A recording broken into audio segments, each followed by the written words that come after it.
아람 왕의 군대 장관 나아만은 그의 주인 앞에서 크고 존귀한 자니 이는 여호와께서 전에 그에게 아람을 구원하게 하셨음이라. 그는 큰 용사이나 나병 환자더라.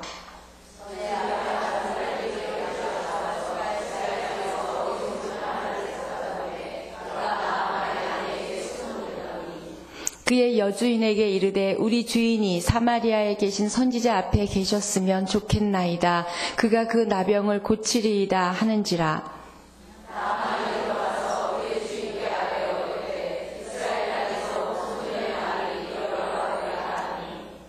아람 왕이 이르되 갈지어다. 이제 내가 이스라엘 왕에게 글을 보내리라 하더라. 나아만이 곧 떠날새 은 10달란트와 금 6,000개와 의복 10벌을 가지고 가서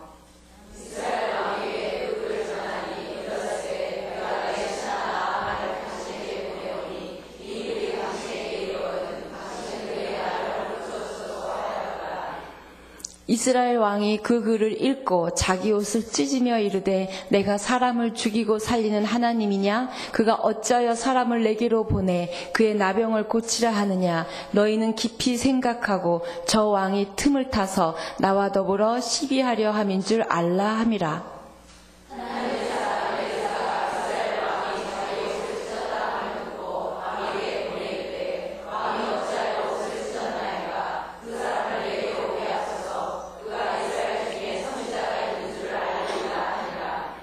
나아만이 이에 말들과 병거들을 거느리고 이르러 엘리사의 집 문에 서니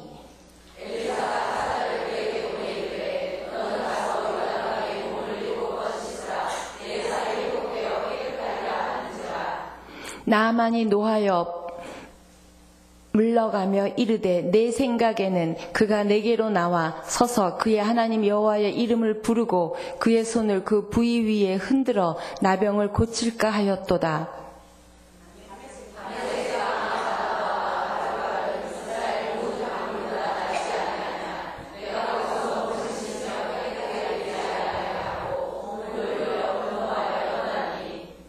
그의 종들이 나와서 말하여 이르되 내 아버지여 선지자가 당신에게 큰 일을 행하라 말하였더면 행하지 아니하였으리까?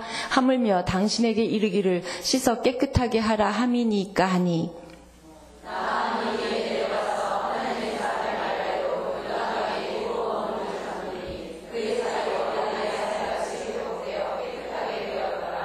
아멘. 여러분 너무 잘 아는 이야기여서 이 얘기구나. 7번 몸 씻으라는 얘기 우리 주일학교 때부터 많이 들었던 얘기인데 지금 저희가 기적의 이 시리즈로 가고 있는데 오늘 말씀 제목은 기적의 시작입니다. 우리 삶의 어떤 영역들에 하나님의 해주셔야 되는 하나님만이 해주셔야 되는 그런 기적의 정말 소망이 있는 모든 제목들이 있습니다. 그렇다면 성경에 있는 많은 기적의 이야기들을 보면서 어떨 때 기적이 일어났고 어떨 때 하나님이 기뻐하시는지를 우리가 그걸 보고 있는데요. 특히 우리 지금 제가 구약을 참 많이 하고 있는데 구약에 기록된 하나님의 말씀은 사건을 보여주고 있고 이야기를 들려주고 있습니다. 그러니까 구체적인 실예가 있는 거죠. 그러니까 구체적인 실예가 있으니까 우리가 적용하고 알아듣기가 참 쉬워요. 그래서 지금 구약 쪽을 많이 보고 있는데요.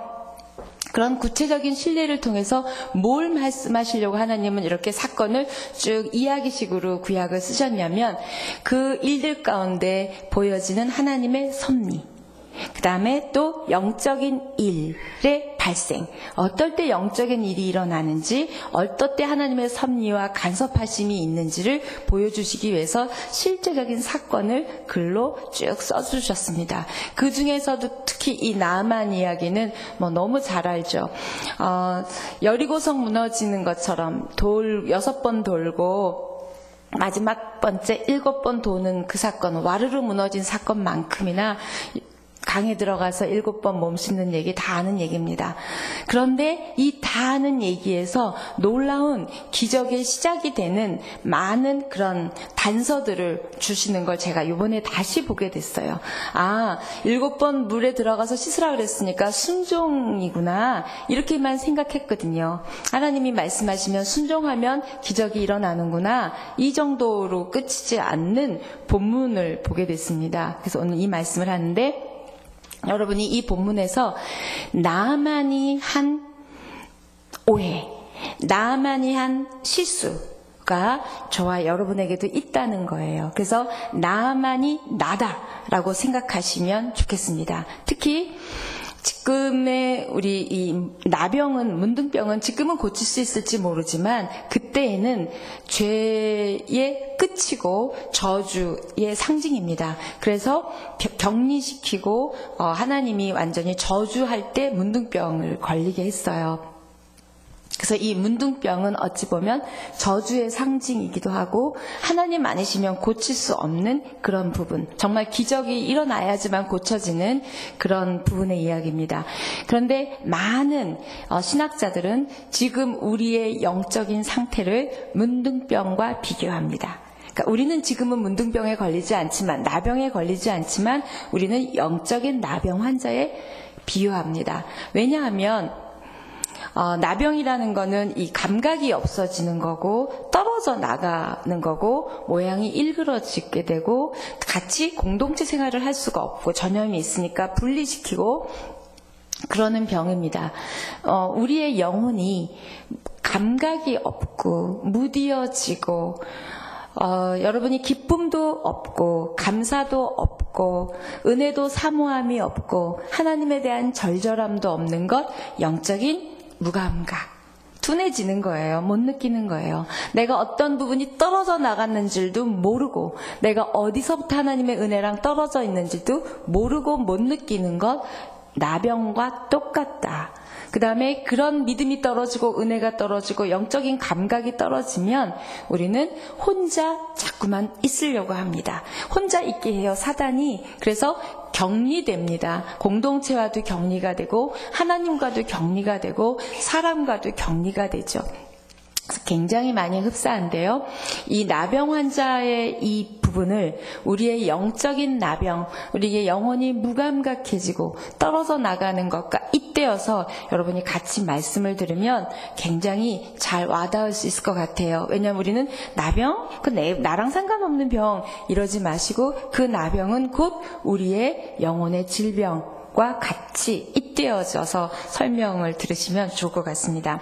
1절에 보면 나아만 장군이 어떤 사람이었냐면 그 나라 왕에게 굉장히 존귀한 자였고 백성에게 존경받는 사람이었고 그랬는데 이 이방 왕이거든요. 그러니까 전쟁에서 이겨서 우리가 일제 하에 있었던 것처럼 지금 이 다스리러 온 사람이에요. 그런데 하나님이 승리하게 하셨다는 거예요. 이스라엘 백성을 하나님이 말을 안 들으니까, 내 새끼들이 말을 안 들으니까 다른 사람 써서 지금 내 새끼들을 친 거죠. 정신 차리게. 하나님 바라보게 하려고 이스라엘 백성을 조금 흔드는 과정 가운데 이방 왕을, 이 장관을 쓴 거죠. 지금으로 말하면 국방부 장관 정도 되는 사람이 나아만이었습니다. 근데 이 사람이 더 놀라운 건 제가 이렇게 읽으면서 하나님이 승리하게 하셨다는 거예요. 그런데 그 사람들은 하나님이 승리하게 했다는 걸 모를 거 아니에요. 그렇죠? 자기네가 힘이 세고 자기네가 잘 나간다고 생각할 거 아니에요. 세상도 마찬가지입니다. 하나님이 승리를 붙여주지 않으면 기독교인이건 안 기독교인이건 간에 하나님이 승리를 하게 하시는 거예요. 그러면 안 믿는 사람들에게도 잘 나가는 일이 있거든요. 근데 그게 다가 아니라 그러나 문둥병이 걸렸다는 거예요. 잘 나가던 모든 일이 한꺼번에 무너져 내릴 수 있는 걸로 어둠 쪽으로 지금 확 몰고 가는, 지금까지는 승승장구 하나님이 이기게 하셨어요. 그리고 왕과 백성에게 존경도 받고 왕이 너무 총애하는 그런 국방부 장관이었습니다. 그런데 문둥병이 걸렸어요. 이 모든 걸 단번에 무너뜨릴 수 있는 게 뭔지 하나님은 아셨어요. 그 시대에 가장 저주받은 병, 그 시대에 가장 고칠 수 없는 병, 문둥병으로 딱 한 번에 건드릴 수 있는 부분이죠. 우리 한번 1절, 제가 지금 말씀드린 부분 1절을 보겠습니다. 시작.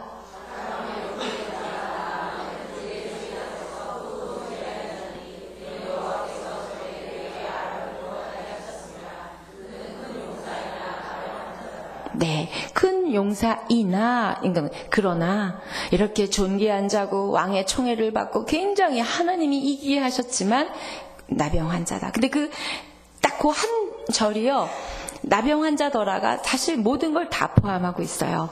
승리를 주시는 분도 하나님이시고 안 믿는 자에게도 승리를 붙이시기도 하신다는 거, 잘되게도 하실 수 있다는 거. 그러나 그거를 터는 일, 없애는 일은 또 순간에 하나님이 하실 수 있는 것.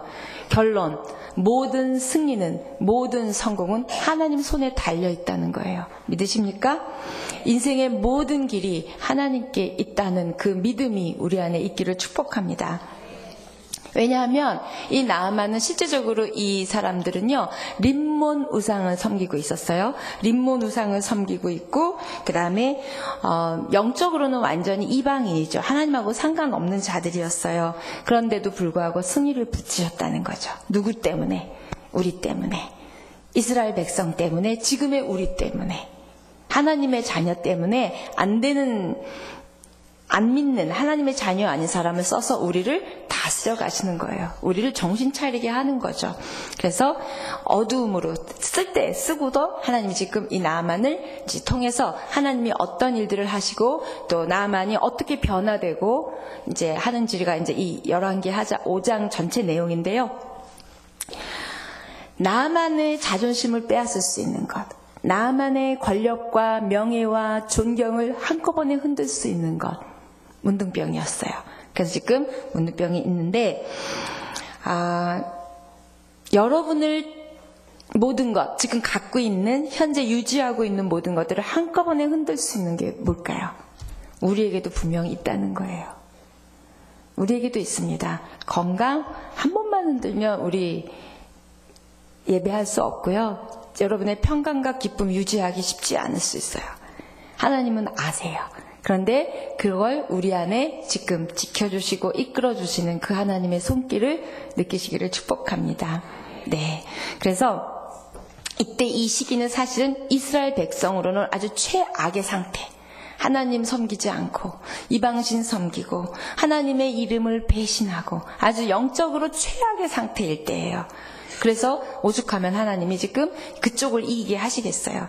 이때 기가 막히게 모든 이스라엘 왕부터 시작해서 영적으로 타락되어 있고 다운되어 있을 때 정신 차리고 말똥말똥 하나님의 사람으로 있는 계집종이 있었어요.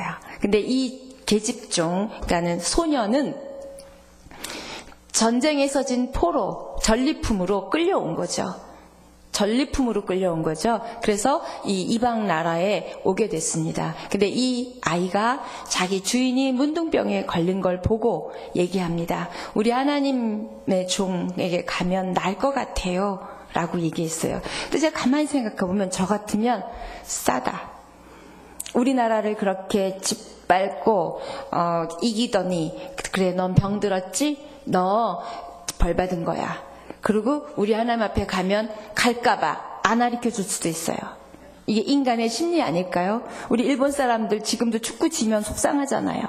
그런 마음 있듯이 이때는 그런 침략하에 있고 자기는 더군다나 전리품으로 포로로 끌려가 있는데 그걸 보고 안타까워하면서 하나님을 이야기합니다. 하나님만 이야기하는 게 아니라 그분의 능력을 이야기합니다. 자, 우리 2절, 3절 보겠습니다. 시작. 전에 아람 사람이 떼를 지어 나가서 이스라엘 땅에서 어린 소녀 하나를 사로잡음에 그가 나아만의 아내에게 수종들더니 끌고 갔어요. 그의 여주인에게 이르되 우리 주인이 사마리아에 계신 선지자 앞에 계셨으면 좋겠나이다. 그가 그 나병을 고치리다 하는지라.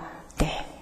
믿음이 대단하죠. 아무 이 소녀에 대한 설명 없지만 분명히 하나님을 알고 그 다음에 예배를 알고 말씀으로 잘 양육된 아이예요.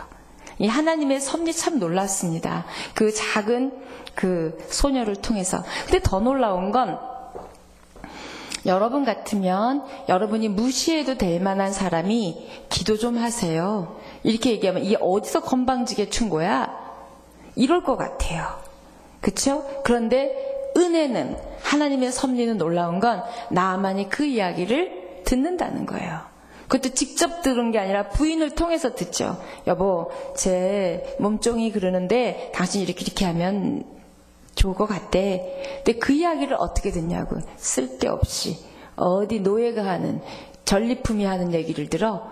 그리고 일단 이긴 이쪽 속국인 나라에까지 내가 가서 하라고 무시할 수 있었어요. 그런데 기적의 시작은 이렇게 하나님의 이야기를 들을 때 시작됩니다. 아멘. 제가 새벽 기도를 하루도 안 빠지는 열심 성도였어요. 지금은 도리어 많이 못하지만 정말 열심 성도였습니다. 그때 제가 너무 이제 가외를 애들을 막 받아서 하다 보니까 너무 피곤하고 새벽에까지 막 팀들이 들어오는 거예요. 그러니까 새벽에 한 팀 들어오면 돈이 얼마 들어온다는 제 머리가 돌아가잖아요. 그래서 자꾸만 요일을 자꾸 빼줍니다. 그런데 그걸 제가 어떻게 합리화를 시키냐면 고3인데 선생님 해주세요. 그러면 제가 그래 고3이니까 받아주고, 얘가 꽁찌 하는데 좀 도와주세요. 꽁찌 하니까 받아주는 거예요. 이러다 보니까 제가 한 날 빼주고 한 날 빼주고 슬슬 다 돈 버는 일에 새벽 기도를 빼준 거예요. 그런데 저희 아이가 초등학생이었어요. 어렸는데 어느 날 저에게 그러는 거예요. 엄마, 왜 새벽 기도 이제 안 해? 엄마 그러면 안 되지. 꼬마가 딱 그러는 거예요. 근데요, 제 등줄기에서 소름이 쫙 끼치면서 이거 하나님의 말씀하시는 거예요. 딱 그게 느껴지는 거예요. 어디서 건방지게 네가 엄마한테 새벽기도 가라 말아해? 네가 지금 몇 살이야? 까불어 정말. 이럴 수 있는 거잖아요. 그리고 제가 좀 또 원래 계모 같은 엄마인데, 근데 제가요, 이 하나님의 음성으로 딱 들리더라고요. 그래서 제가 맞아, 엄마 이러면 안 되는데, 그게 기적의 시작입니다. 여러분, 누가 말하든 하나님의 마음, 하나님의 말씀을 전할 때, 들을 때 기적의 시작이 됩니다. 아멘. 여러분이 존경하는 목사님이 얘기하면 아멘 그러다가 옆에 집사님이 얘기하면 웃겨, 너나 잘하세요. 이러는 게 우리의 영적인 문둥병의 상태예요. 감각 없고 절절함 없고 간절함 없고 무디고 이렇습니다. 하나님의 말씀을 알아들을 때부터 기적은 시작이에요. 그래서 놀랍게 이 믿음 없는 이방 사람이 세상에 그 계집종이 하는 이야기를 듣고 그것도 자기 왕에게 가서 이야기를 하는 거예요. 그랬더니 더 놀라운 거, 그 왕도 그래 가봐라. 내가 편지 한 장 써줄게. 갖고 가. 얼마나 사랑했으면 편지 써줬어요. 그 편지는 이제 이스라엘 왕에게 가서 자, 내가 사랑하는 우리 국방부 장관 누구누구를 보내요. 자, 고쳐주시오. 그랬어요. 놀랍죠? 어떻게 그 일개, 계집종, 소녀, 그것도 노예같이 끌려온 전리품인 아이가, 그것도 이방, 그쪽에서 볼 땐 이방신이잖아요, 하나님이. 그 하나님의 이야기를 듣도 보도 못한 하나님 이야기를 했는데 어떻게 이스라엘 백성보다 더 잘 듣고 더 반응을 했냐고요. 막 바로 편지 써줬어요. 어이없는 건 이 소녀는 그런 와중에도 자기가 말할 타임도 아니고 말할 환경도 아님에도 어떻게든지 우리 하나님, 그 하나님 앞에 가세요. 엘리사 앞에, 지금 이 선지자는 엘리사거든요. 엘리사 앞에 가라는 말은 곧 그 엘리사를 이용하는 하나님을 이야기한 거거든요. 엘리사를 이용해서 하나님이 행하시는 전능과 기적을 이야기하는 건데, 그 이스라엘을 대표하는 왕은 내가 어떻게 고치냐고, 이거 틈타서 나 죽이려고 그러냐고, 도리어 하나님 없는 이야기, 하나님 잃어버린 영적인 상태, 하나님 무시한 언어와 행동을 합니다. 이 계집종 소녀와 이 왕의 비교를 보세요. 여러분은 어디에 해당하세요? 우리 모두는 사실은 왕 같을 때가 많아요. 어떤 사건이 벌어지거나 상황이 벌어지면 여러분이 이미 안 돼. 이건 하나님도 못하셔 라고 얘기하는 믿음 실종. 여러분, 믿음 실종, 신뢰 실종, 확신 실종, 말씀 실종, 더 나아가 기도 실종인 상태가 이스라엘 왕이에요. 그래서 하나님이 일하실 수 있는 그 장을 닫아버리고 내가 하나님을 제한하고 하나님의 능력을 제한해버릴 때가 얼마나 많은지요. 계집종과 이스라엘 왕을 보면서 어떨 때 기적이 시작되고 어떤 것을 하나님이 원하시는지 우리는 보게 됩니다. 여러분 삶의 영역 가운데 분명히 이렇게 이건 안 돼 라고 하나님을 신뢰를 잃어버리고 말씀을 잃어버리고 믿음을 잃어버린 이야기를 할 때가 얼마나 많은지요. 그래서 우리는 기적이 일어나지 않죠. 그래, 네 믿음대로 해줄게. 네 의심 그 믿음대로 해줄게. 성경에 보면 믿음대로 될지어다라고 얘기하는 부분이죠. 이스라엘 왕이 너무 부끄럽게 그렇게 얘기합니다. 소녀는 하나님의 도구가 됐어요. 하나님을 전하는 도구가 됐고요. 이스라엘 왕은 하나님을 무시하는 도구로 쓰였어요. 놀랍죠. 자, 이 두 사람을 비교해 볼 때도 어떨 때 기적이 시작되는지를 우리가 알 수 있고요. 그래서 자, 우리 한번 그 나아만의 겸손한 귀, 나아만의 겸손한 마음을 우리가 가져야 될 것이고, 그 다음에 계집종의 어떤 상황에서도 하나님의 능력과 하나님을 향한 신뢰와 확신이 흔들리지 않는 그 믿음이 우리에게 있어야 된다는 거예요. 믿으십니까? 네, 그런 여러분 되시기를 축복합니다. 네, 그래서 근데 더 놀라운 건 아까 쭉 읽으셨지만 이제 나아만이 가는 거예요. 편지를 들고 가요. 그러면서 제가 무슨 생각이 딱 떠올랐냐면, 우리 교회에 어떤 새신자가 오시는데 대통령이 부탁한 글을 가지고 와서 김평래 목사님한테 드리거나 우리 목사님들한테 드리면서 잘 봐줘라, 특별히 내가 사랑하는 사람이다, 이렇게 해줄 때가 있나요? 있어요.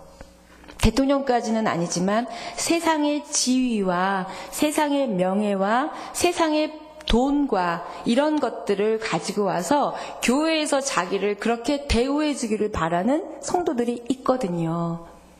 그거는 믿음의 본질에서 벗어난 거예요. 그 얘기가 나아만에게 지금 있습니다. 왜냐하면 나아만이 분명히 소녀가 금을 가져가라, 의복을 가져가라, 은을 가져가라 얘기하지 않았어요. 그런데도 금, 은, 옷 다 싣고 갑니다. 그건 뭐예요? 세상에 자기의 지위나 내가 이만큼 가져갈 수 있는 걸 가지고 가서 왕의 마음을 사든 선지자의 마음을 사든 하나님의 마음을 사든 뭔가 살 수 있다고 생각한 세상적인 사고예요. 이런 모습이 우리에게도 있습니다. 내가 이만큼 헌금하면, 내가 이만큼 봉사하면, 내가 이만큼 하면 하나님은 이렇게 해주실 거야 라는 인간적인 생각이요. 인간적인 동기가 우리 안에 있습니다. 그럴 때 하나님은 슬퍼하시겠죠. 우리는 분명히 복음을 듣고 변화된 새 사람이에요.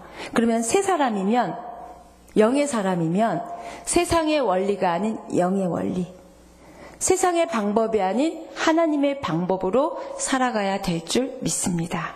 그런데 우리 안에 이게 녹아 있어요. 그래서 이 나아만이 쫙 챙겨갖고 가는데 어떤 신학자가 그걸 지금 현재 돈으로 계산해 보니까 나아만이 들고 간 그 금, 은, 옷이 9천만 원이래요. 그 9천만 원 정도에 상당하는 걸 그 말에다 싣고 지금 간 거예요. 자, 지금 하나님이 고쳐주시러 가는데 하나님에 대한 오해, 하나님에 대한 왜곡이 나아만에게 있습니다. 여전히. 그런데 나아만이 있는 건 그래도 괜찮아요. 우리에게 있는 게 문제죠. 그렇죠? 네. 빨리 끝낼게요. 네. 자, 우리 그러면 3절부터 한번 우리 7절까지 지금 제가 쭉 얘기한 걸 성경에서 다시 한번 보겠습니다. 시작.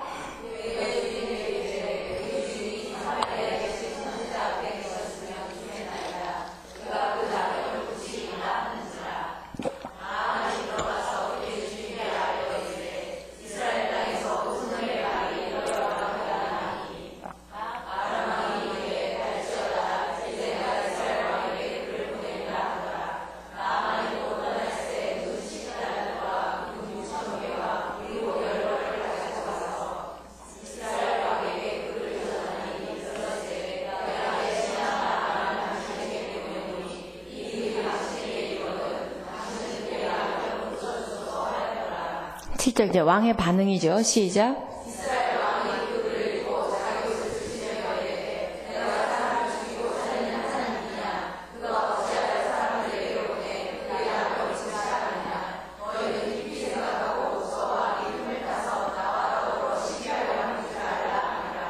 이럴 때 이스라엘 왕은 어떻게 반응했어야 돼요?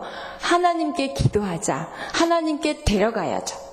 그렇죠? 그런데 자기 선에서 머무르지 사고가 하나님에게까지 가지 않았어요.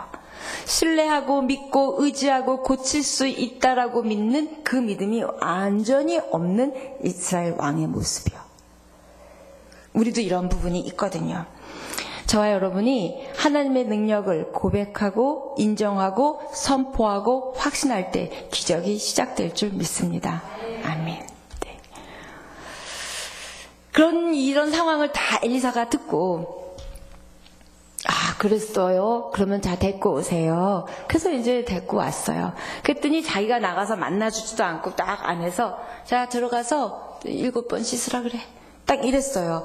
그러니까 이 국방부 장관급의 사람이 뭐야? 사람이 왔는데도 나와보지도 않아? 그리고 내가 왔으면 와서 안수하고 기도해줘야지. 지금 이게 태도가 뭐야? 이런 마음이 나만에게 있었어요. 자, 여기서 기적의 시작은 왜 엘리사가 자기가 나가지 않고 자기 신하를 내보냈을까요? 그 사람은 그래서 기분이 상했어요, 나아만은. 근데 엘리사는 더 깊은 뜻이 있었어요. 왜 그랬을까요? 내가 고치는 게 아니다. 내가 고치는 게 아니라 하나님이 고치는 거. 종이 가서 이야기하든 내가 이야기하든이 중요한 게 아니라 기적을 주시는 분은 하나님이시라는 걸. 왜요? 지금 이 나만에게는 엘리사만 바라보고 있잖아요. 우리도요, 하나님보다 어찌 보면 목사님 또는 하나님보다 여러분 사건을 더 집중해서 볼 때가 있거든요. 그래서 우습게 여길 때도 있고 너무 의지할 때도 있는 거죠. 자, 개인적으로 내가 싫어하는 목사님이 있다. 그런 분 없으시겠지만, 그런데 그 목사님이 예를 들어서 나에게 어떤 말을 했다, 말씀을 줬다, 이러고 무시했다면, 그쵸? 누가 말했느냐에 따라 그 말이 중요하기도 하고 그 말이 아니기도 한다면 하나님의 일은 일어나지 않아요. 기적은 일어나지 않습니다. 지금 그걸 알려주는 거예요. 그래서 종을 내보냈어요. 그런데 나아만이 그때 종이 말했던, 엘리사가 말했던, 이스라엘 왕이 말했던 정말 7번 몸을 씻으러 들어가야 되는데 그걸 화를 냈어요. 화를 낸 이유는 이제 제가 차차차 이야기할 거예요. 자, 이 하나님의 의도는 누가 고치는지를 알게 하고 싶으셨던 거예요. 기적을 행하시는 분은 목사도 아니고요, 사람이 아니라 하나님이십니다. 그리고 여러분의 어떤 편견이나 생각 때문에 하나님의 말씀을 누가 주느냐에 따라 소홀히 여기거나 경히 여기지 마십시오. 누가 전하든 하나님의 말씀은 하나님의 말씀이에요. 아멘. 네. 그래서 문 밖에도 나오지 않는 그 사람을 보고 막 분노했어요. 자, 자존심 때문에 또는 자기의 어떤 그런 지위에 대한, 명예에 대한 세상의 어떤 위치에 대한 집착이 이 때문에 지금 문둥병, 나병을 고치는 것보다 더 중요한 건 이 사람에겐 자기를 향한 대우였어요. 우리도 마찬가지죠. 내가 은혜 받는 게 사실 더 중요하고 내가 하나님이 나에게 행하시는 게 더 중요한데 목사가 나를 그렇게 대우했어. 그 교회가 나를 이렇게 대우했어. 라고 시험 들 때가 사실 있거든요. 하나님의 일이 일어날 수 없다는 거죠. 우리는 하나님보다는 나를 어떻게 대우해 주는지, 내 말을 어떻게 듣는지, 내가 이 교회에서 어떤 중요한 성도의 대우를 받는지에 따라 우리는 어쩌면 교회를 쇼핑하는 사람들도 있고요. 시험이 들었다고 얘기도 하고 그렇습니다. 이게 너무 기적이 일어날 수 있는 일들을 막는 거죠. 자존심이나 자기의 어떤 알아주는 거나 이런 게 하나님하고 전혀 상관없는 우리의 믿음과 마음이 되기를 축복합니다. 네, 그거 중요하지 않아요. 까짓 거, 자존심이 아니라 그거 버렸는데 하나님 만나주신다면, 내가 누군가에게 무릎을 꿇었는데 그게 하나님이 너무 기뻐하시는 일이었다면 그게 더 중요한 거죠. 왜? 그 일 이후에 하나님이 주실 은혜와 축복은 우리 가히 생각할 수 없는 일들을 주시거든요. 근데 우리는 여전히 은혜 받았음에도 내가 조금만 소홀히 대접받고 무시당하고 나를 막대했다는 생각이 들면 우리는 하나님보다 거기에 굉장히 집착하게 됩니다. 이 나만만 그러겠어요? 우리가 다 그렇죠. 네, 저도 그랬거든요. 저도 우리 목사님이 예전에 이렇게 교사할 때 뭐라고 그러시면 열받아서 안 갔어요.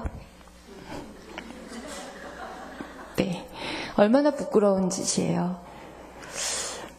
자, 그래서 지금 이제 나만의 이런 걸 보면서 나만의 실수, 또 나만이 오해하고 있는 부분들을 한번 한 가지 짚으면서 여러분은 그런 부분이 있는지 없는지, 만약에 있으면 버리면 되고 없으면 와, 기적이 일어나겠구나 생각하시면 돼요. 그래서 첫 번째, 사람의 방법으로 하나님의 마음을 살려고 했던 거. 아까도 말씀드렸죠. 사람의 방법으로 하나님의 은혜를 사고 축복을 사고 형통을 사고 기적을 살려고 했던 그 나만의 왜곡된 세상적인 가치관과 방법이요. 네. 그 다음에 또 하나는 지금 병 고치러 오는데 인간적인 과시를 하고 와요. 9천만 원 정도를 들고 오면서 자, 나 이런 사람인데 니네가 나 안 고쳐줄 거야, 이런 과시가 있어요. 자, 우리 안에도 내가 영혼이 가난하고 마음이 가난한 걸 자랑해야지, 내가 뭔가 세상적인 거를 과시하고 온다면 그건 잘못된 거예요. 내가 어떤 집 딸이고, 내가 어떤 집 부인이고, 내가 얼마의 부동산이 있고, 내가 나를 이런 차를 타고 이런 집에 살고, 이거는 아니라는 거예요. 나만은 지금 그거 과시가 있었어요. 내 안에 그 과시가 있었어요. 정말 목마르고 간절하고 고쳐야 되는 것보다 지금 자기 거느리고 갑니다. 자, 우리 안에 과시. 근데 이 세상적인 과시는 그래도 우리는 좀 이제는 생각을 하니까 안 해요. 도리어 교회 올 때 겸손하게 옵니다. 그런데 영적인 과시도 있다는 거죠. 나 이런 은사 있고, 이만큼 기도하고, 이만큼 말씀 보고, 이렇게 무언가 나 다 된 듯한 이런 과시가 우리 안에 있을 때 하나님은 일하실 수가 없다는 거죠. 네, 이런 지금 나만의 오해 지금 제가 짚어가고 있습니다. 우리도 이렇게 보면 하나님의 마음을 살려고, 하나님의 은혜를 집중하게 하려고, 하나님의 응답을 받으려고 혹시 여러분 딜하는 건 없으신지? 있으시잖아요? 네, 사람의 방법으로 하나님의 마음을 사는 것 절대 없습니다. 인간적인 공로, 내가 이만큼 교사했다, 이만큼 헌신했다, 그러지 마시고 한번 우리 내면에 내가 섬기는 동기와 또 섬기는 이유에 대해서 한번 생각해 봤으면 좋겠습니다.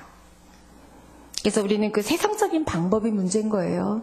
세상적인 방법으로 자녀를 양육하고, 세상적인 방법으로 돈을 벌려고 하고, 세상적인 방법으로 뭔가를 하려고 하니까 하나님이 들어오실, 개입하실 틈이 없는 거죠. 지금 나아만의 모습이 우리에게도 있다는 거죠. 두 번째 나아만이 오해하고 있던 거는 자기의 병 고침보다 더 중요한 건 자기 신분이 더 중요했어요. 그쵸? 자기 신분이 더 중요하니까 어떻게 나를 이렇게 대우해? 왜 직접 안 나와? 왜 안수 안 해? 적어도 나한텐 그렇게 하면 안 되지. 이게 있었어요. 여러분도 내 신분 중요하고 내 자존심 중요하다는 것이죠. 인정받고 있는지, 알아주는지. 그래서 알아주지 않으면 우리 결국 어떤 목적에 초점을 두지 않은 거죠. 우리 예수 믿는 목적, 교회 나오는 목적, 예배 드리는 목적이 뭐예요? 있으시잖아요. 구원받고 구원받은 자의 새 사람의 새 삶의 그걸 변화를 통해서 하나님을 닮아가고 영광을 돌리고 하나님이 기뻐하시는 삶을 살고, 이게 목적이 되고 초점이 돼야 되는데 이 목적과 초점은 흐려지고 다른 목적과 초점이 있다면 기적은 시작될 수 없다는 거죠. 예배 드리다 보면 기적이 임하고 그 동기와 그 목적에 초점이 흐려지지 않는 저와 여러분 됐으면 좋겠습니다. 네. 또 쭉 읽으셨지만 7번 가서 몸 씻어 그랬어요. 자, 이건 아까도 제가 서두에 말씀드린 것처럼 뭐냐면 순종하나 보는 거예요. 그 물에는 치료하는 능력은 없어요. 그런데 단지 뭘 보기 위해서 가서 몸 씻어. 그것도 한 번, 우리가 그래도 그리고 한 번은 씻을 수 있지만 들어갔다 나갔다 7번은 웬만한 순종이 아니고는 안 되거든요. 우리가 순종을 처음 한 번은 할 수 있거든요. 남편에게 잘하라 설교 들고 가면 그날은 잘해요. 그 다음 주가 안 돼서 그렇지 그날은 하잖아요. 그날도 안 하니까 양심에 화인 맞은 거죠, 우리는. 근데 이게 7번을 하라고 보니까 그 몸에 물이 닿기 위해서는 이 사람이 어떻게 해야 돼요? 말에서 내려와야 돼요. 옷을 벗어야 돼요. 수치죠. 어찌 보면 자기의 현재의 것들을 내려놓고 포기하고 내려오는 그것을 보고 싶었고 순종하는 걸 보고 싶었어요. 결국 기적의 시작, 나의 신분과 지위와 어떠함과 수치와 모든 것들을 내려놓고 포기할 수 있을 때 기적이 시작됩니다. 아멘. 그래서 여러분의 생각, 여러분의 의지, 생각 없는 사람 되라는 뜻이 아니에요. 하나님의 생각과 여러분의 생각을 보시는 거죠. 하나님의 뜻과 내 뜻을 보시는 거예요. 그래서 여러분의 그런 그걸 뭐라고 말할까요? 강팍한 마음이 있어요. 고집이 있어요. 다 여러분 뚝심이 있으시더라고요. 네. 그 뚝심이 있고 완고한 마음들이 있으세요. 이거는 내가, 이것만은이라는 게 있는데 그거 내려놓을 때 기적이 시작됩니다. 굽히지 않는 주장 내려놓을 때 기적이 시작됩니다. 네. 엘리사가 나만을 그렇게 대우했을 때 화냈잖아요. 근데 제가 어제 본문을 이렇게 보면서 우리도 하나님이 나에게 빨리빨리 응답해 주시지 않고 내 기도가 이렇게 하나님이 날 사랑하지 않는 것 같을 때 우리는 분노할 때 있거든요. 나만만 그렇지 않고 우리도 그래요. 그렇죠? 그럴 때 요나서에 보면 이렇게 얘기하십니다. 요나서 4장 4절 보여주세요. 시작. 여호와께서 이르시되 내가 성내는 것이 옳으냐 하시니라. 하나님 물으시는 거예요. 야, 너 왜 화내? 너 화내는 게 맞는 일이야? 네가 지금 화낼 군번이 아니야. 너는 내가 주는 대로 받고 살아야 될 피조물이고 군번이야. 너 그러면 있는 것까지 내가 건드릴 수 있는 하나님이야? 이 뜻인 거예요. 네가 화내는 게 맞아 지금? 왜 나에게만, 왜 나는요? 이러지 말라는 거예요. 성내지 마. 이게 나만이 지금 엘리사에게 화낸 게 우리가 하나님에게 그러는 거랑 같은 맥락이에요. 이럴 때 하나님이 그러시는 거죠. 야, 화를 내는 게 과연 옳으냐? 한번 보자. 얘기하시는 거죠. 우리는 어떤 것도 주장하고 외치고 부르짖을 수 없는, 우리는 하나님이 주시는 것을 받아서 살아야 되는, 은혜 없이는 살 수 없는 자임을 인식할 때 기적이 시작됩니다. 그리고 아까 또 나아만 아까도 말씀드렸지만 하나님의 말씀 들어가서 씻어? 이 말씀에 집중하기보다는 사람을 의지했죠. 왜 안수 안 해주냐고. 왜 나오지 않냐고. 우리도 마찬가지죠. 말씀에 의지해야 되는데 목사님들 쫓아다니고 기도원 쫓아다니고 안수 받으려고 하고 그러는 것 여러분 아니에요. 여러분이 말씀 보시고 기도하세요. 말씀 붙들고 기도하세요. 목사님들이 진심으로 기도하죠. 맞습니다. 목사님들이 기도에 능력도 있고 은사도 있습니다. 그러나 그걸 의지하기보다는 그 목사님이 주시는 게 아니라 통로로 쓰는 거니까요. 여러분이 나만처럼 사람을 보는 것이 아니라 하나님을 보는 여러분 되기를 축복합니다. 그래서 만약에 진짜 웃겨 그리고 끝내 몸을 씻지 않았다면 아무 일도 안 일어났을 거예요. 그런데 그 옆에 또 나만의 장점인 열린 기, 겸손한 기가 있었어요. 종들이 아니 더한 걸 시켜도 할 텐데 여기까지 아는데 그냥 좀 들어가세요. 이게 어디다 대고 이래라 저래라야. 이래도 되는 군번이잖아요. 국방부 장관이면. 근데 이 종들이 막 그렇게 얘기하는데 들어가서 했다는 거죠. 이 열린 기, 겸손한 기, 여러분의 이 겸손한 기가 있기를 축복합니다. 네, 그래서 들어갔어요. 근데 이제 나만의 그때에 귀는 있어서 들었지만 잠깐 그 전에 듣고 들어가기 전에 물에 들어가기 전에 나만의 생각이요. 내 생각에는 좀 뛰쳐나와서 안수 좀 해주고 내 생각에는 이렇게 많이 싣고 왔는데 지금 대우도 해주고 이러면 될 텐데 라는 내 생각에는 여러분이 내 생각에는에 머물러 있을 때 기적은 일어나지 못한다는 거예요. 내 생각에는 여러분이 생각하는 그 내 생각이 있거든요. 어떤 상황에서 일들에서 그 내 생각에는에서 떨어져 나오시기를 축복합니다.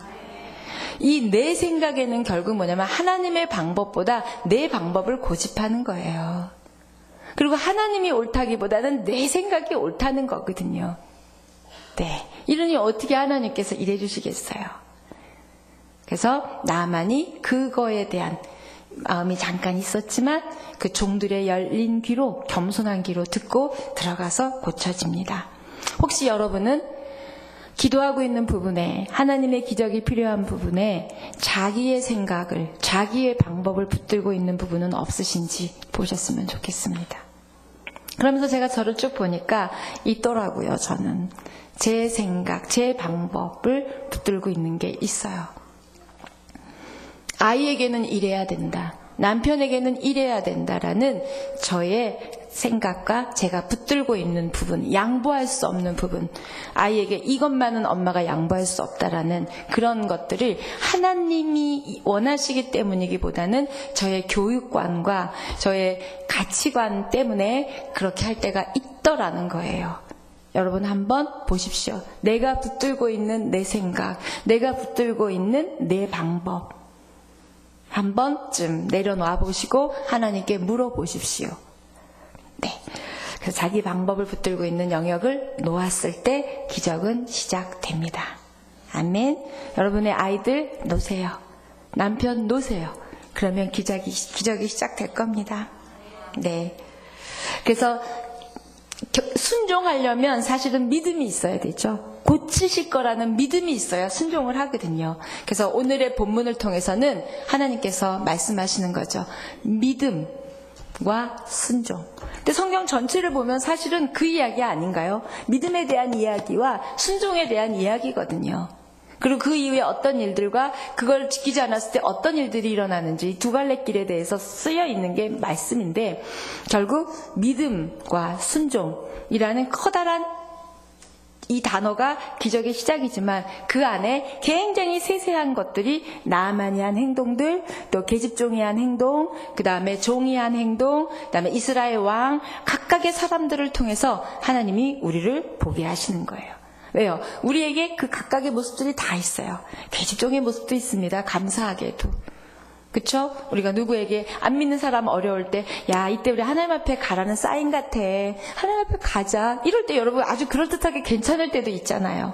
그 다음 막상 내 안에 무슨 일이 벌어지면 이건 안 돼. 그리고 또 그 이스라엘 왕 같은 모습도 우리 안에 있고, 나만의 모습도 우리 안에 있고, 그쵸?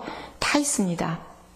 또 엘리사의 모습도 있으시잖아요. 내가 기도해 줄게 막 이러고 기도도 하고 또 능력도 나타나고, 이렇게 우리에게는 여러 모습이 있지만 하나님이 말씀하시는 그 믿음과 순종, 특히 자존심을 내려놓은, 생각을 내려놓은, 자기의 방법을 내려놓은, 자기의 의지를 내려놓은 믿음과 순종 가운데 하나님의 기적이 시작됩니다. 아멘. 네. 이 두 부분이 근데 사실은 두 단어가 가장 어려운 단어죠. 그래서 순종이라는 단어 하나만 갖고도 설교를 한 10번은 해야 될 거예요. 성경에 나오는 순종의 인물들을 쭉 얘기하면서. 그런데 그냥 다 압축하면 순종하기 위해서는 이성적인 생각과 수치심과 자존심을 내려놓아야 순종할 수 있어요. 그리고 두려우며, 이거를 순종했을 때 오는 대가 지불이 있을 거 아니에요. 그거에 대한 두려움이 있어요. 내가 이거를 안 하고 이렇게 순종하면 나 뭐 먹고 살아? 나 어떻게 해? 또 우리 아이는 망하는 거 아니야? 뭔가 세상에서 지는 아이 되는 거 아니야? 라는 그런 두려움이 있어요. 염려가 있게 되고요. 그것들을 말씀 앞에 내려놓을 때 기적이 시작됩니다. 이게 바로 순종할 수 있는 게 배경이 되죠. 갑자기 순종해야지 그렇게 순종이 안 되죠. 어제 영성훈련학교에서 김길 목사님이 이삭을 바치는 순종을 이야기하면서 날마다의 작은 순종을 해야 진짜 아들을 바칠 수 있게 되는 것처럼 우리에게도 이 작은 순종, 말씀 한 절 한 절에 대한 작은 순종이 쌓일 때 엄청난 순종을 할 수 있고 그 순종의 기적이 시작된다는 거죠. 여러분, 작은 말씀 하나에 순종하기 얼마나 어려우세요? 근데 또 순종을 잘하는 부분은 참 많이 있으세요. 근데 가까운 사람들에게 순종하기 어렵죠. 말씀대로 살기가 참 어렵습니다. 우리 남편들은 내 몸같이 아내를 사랑하기 어렵고, 그리스도가 교회를 사랑하는 것처럼 내 아내를 사랑하기 어렵죠. 또 우리 아내들은 주께 복종하는 것처럼 남편에게 복종하는 게 어렵고요. 그게 제일 어렵기 때문에, 남자는 그렇게 사랑하는 게 제일 어렵기 때문에 그걸 부탁하신 거고, 여자는 남편에게 순종하는 게 제일 어렵기 때문에 그걸 또 부탁하신 거고. 왜요? 그 부탁을 들어주면, 그 명령을 하면, 순종하면 하나님의 일들이 일어날 것이기 때문에 부탁하셨어요. 네. 그래서 이제 나만이 났습니다. 근데 이제 중요한 건 나만이 나가지고요. 더 놀란 건 이제 14절 이후에 15절, 16절을 쭉 보면 나만이 하나님을 찬양하는 사람으로 바뀌어요. 그리고 내가 혹시 다른 이방신에게 뭘 하다가 이렇게 머리 숙일 때 있다. 근데 그거 나 이방신에게 절하는 거 아니고 그냥 그것 때문에 하는 거라고 엘리사에게 도리어 자기가 먼저 하나님 얘기를 하면서 이렇게 얘기합니다. 완벽하게 하나님을 신뢰하게 되고 하나님이 가장 큰 신이라는 걸 알게 됩니다. 나만이 우리보다 훌륭해요. 왜요? 우리는 날마다 기적을 체험하고 살고 있는 우리들이면서도 우리는 얼마나 이방 신 같은 존재, 세상에게 마음을 뺏기고 머리를 숙이는지요. 근데 이 사람은 자기가 혹시 지나가다가 머리 숙인 거 그 신에게 한 거 아니다. 그 이야기까지 덧붙여서 설명하면서 완전하게 하나님만 바라보고 하나님만 신뢰하기로 결정하는 말을 합니다. 놀랍죠? 기적을 경험한 사람 반응이에요. 우리는 구원의 기적을 경험한 사람이에요. 맞죠? 그런데 우리는 얼마나 세상에 머리를 수그리는지요. 세상의 방법에 마음을 빼앗기는지요. 그쵸? 또 내 생각, 내 계획, 내 의지, 내 뜻에 얼마나 여러분이 하나님의 뜻을 무시하고 가는지. 나만이 믿음 없었던 사람이고 웃기는 사람이었어요? 우리가 더 웃긴다고. 하나님 그러시지 않을까? 너희는 날마다 기적을 경험하고 있잖아. 지금 기적처럼 살아서 여기 와 있잖아요. 그런 기적을 경험한 우리의 반응과 태도가 또 달라지기를 축복합니다. 네. 그래서 하나님께서는 우리를 어떤 모습을 보기 원하시는지 나만을 통해서 말씀하고 계세요. 겸손하며 순종하는 마음, 또 순종하는 믿음, 그렇게 하나님 말씀을 붙들을 때, 어떠한 것 다 벗을 수 있을 때 하나님이 나만 의지하는구나, 나만 바라보는구나 하면서 하나님이 일하신다는 거죠. 우리 야고보서 말씀, 어떻게 겸손한 마음으로 순종하는 자에게 어떻게 하시는지 우리 야고보서 말씀 보여주십시오. 시작. 그러나 더욱 큰 은혜를 주시나니 그러므로 일렀으되 하나님이 교만한 자를 물리치시고 겸손한 자에게 은혜를 주신다 하였느니라.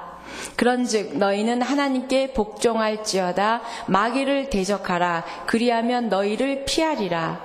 하나님을 가까이 하라. 그리하면 너희를 가까이 하시리라. 죄인들아 손을 깨끗이 하라. 두 마음을 품은 자들아 마음을 성결하게 하라. 슬퍼하며 애통하며 울지어다. 너희 웃음을 애통으로, 너희 즐거움을 근심으로 바꿀지어다. 주 앞에서 낮추라. 그리하면 주께서 너희를 높이시리라. 아멘. 겸손한 믿음, 겸손한 순종을 나만을 통해서 보여주시고 나만의 이러한 행동들과 반응들이 우리의 모습이기도 합니다. 그래서 여러분이 너무 중요하시지만 하나님보다 덜 중요하고요. 여러분의 생각과 여러분의 뜻 중요하지만 하나님은 그것마저 내려놓기를 원하십니다. 정말 수치심을 감당하면서까지도 순종할 때 그 물에 들어갔고 그 자기에 있는 것들을 내려놓고 벗을 때, 말에서 내려왔죠. 옷을 벗었죠. 그래서 들어갔다 나왔을 때 물에 젖은 생쥐 같았을 거 아니에요. 그쵸? 근데 그 모습을 한 번만 하면 얼른 하고 옷 입고 들어가면 됐지만 7번을 한다는 건 그걸 이겨내는, 견뎌내는 믿음으로, 겸손으로 이겨내는 걸 보시길 원하셨던 거예요. 여러분, 그런 믿음과 순종과 겸손이 저와 여러분에게 있기를 축복합니다. 그럴 때 기적이 시작됩니다. 네, 우리 찬양하고 기도하겠습니다.